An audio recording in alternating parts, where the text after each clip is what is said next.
दोस्तों सबसे पहले चैनल को सब्सक्राइब कीजिए और घंटी का निशान को भी क्लिक कर लें। तापर मैं रघुबीर दुहाई, जानौ नहीं कछु भजन उपाई। भगवान भोलेनाथ कहे कि पार्वती, हनुमान जी जो है आज भगवान राम जी से कहे कि हे प्रभु, मैं आपके भजन करे में असमर्थ हूँ। तापर मैं रघुबीर दुहाई, जानौ नहु कछु भजन उपाई। हे प्रभु, मैं आपके भजन करे में असमर्थ हूँ। बेंदरा के जात हूँ, मोर ऊपर आप कृपा करो प्रभु। अस कही परे उचरण अकुलाई, निज तन प्रगति प्रीति उर छाई। ऐसे कह करके हनुमान जी जो उन्हें बड़ा प्रेम के साथ गदगद होकर के भगवान के चरण में गिर गए। भैया, निज तन प्रगति प्रीति उर छाई, और अपन तन ला प्रगट करीस और अपन हृदय में अतका प्रीति रखे है भगवान के प्रति, जेकर कोई सीमा नहीं है, कोई उपमा नहीं है। ऐसे याज्ञवल्क्य मुनि जो है भरद्वाज के प्रति ये कथा ला वर्णन करत है। लखन सिया रामचंद्र की जय।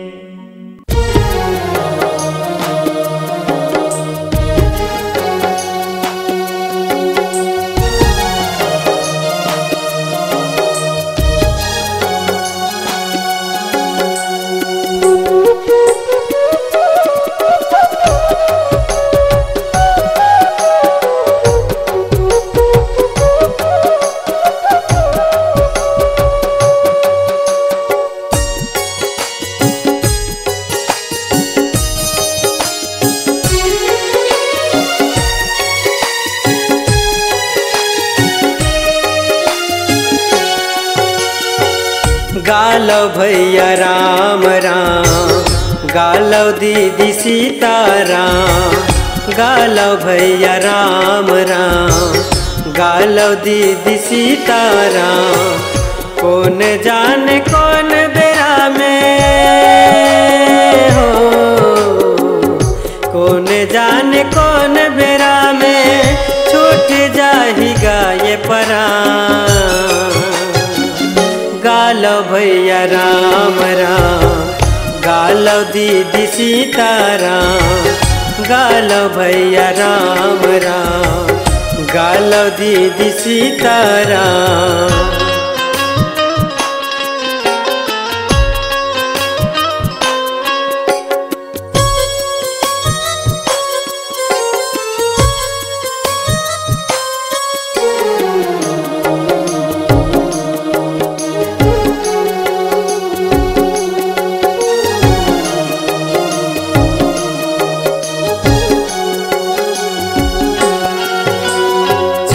लाख 84 भुगत के ये नर तन ला पाए, ये नर तन ला पाए। मानुष तन तय पाके ग भैया, माया म कैसे भुलाए, माया म कैसे भुलाए। 4 लाख 84 भुगत के ये नर तन ला पाए, ये नर तन ला पाए। मानुष तन तय पाके ग भैया, माया म कैसे भुलाए, माया म कैसे भुलाए। तन मन ध्यान लगा के हो, तन मन ध्यान लगा के ले लो प्रभु राम के नाम। गालो भैया राम राम, गालो दीदी सीताराम। गालो भैया राम राम, गालो दीदी सीताराम।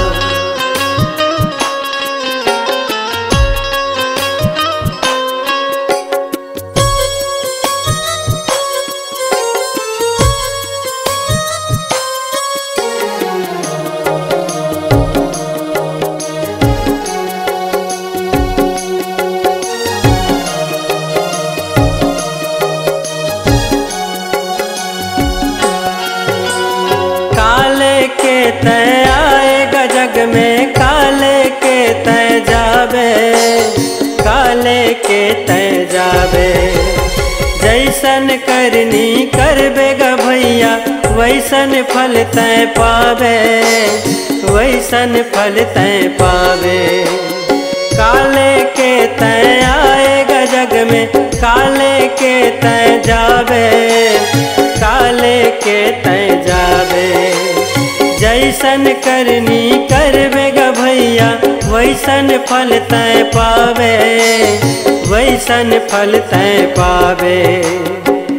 दुख पीरा तय बिसराए हो, दुख पीरा तय बिसराए। तोर लीला हावे महान, गालो भैया राम राम, गालो दीदी सीताराम। गालो भैया राम राम, गालो दीदी सीताराम। कौन जाने कौन बेरा में हो, कौन जाने कौन बेरा में छूट जाएगा ये परान। गालो भैया राम राम, गालो दीदी सीताराम। गालो भैया राम राम, गालो दीदी सीताराम। गालो भैया राम राम, गालो दीदी सीताराम। गालो भैया राम राम, गालो दीदी सीताराम। गालो भैया राम राम, गालो दीदी सीताराम।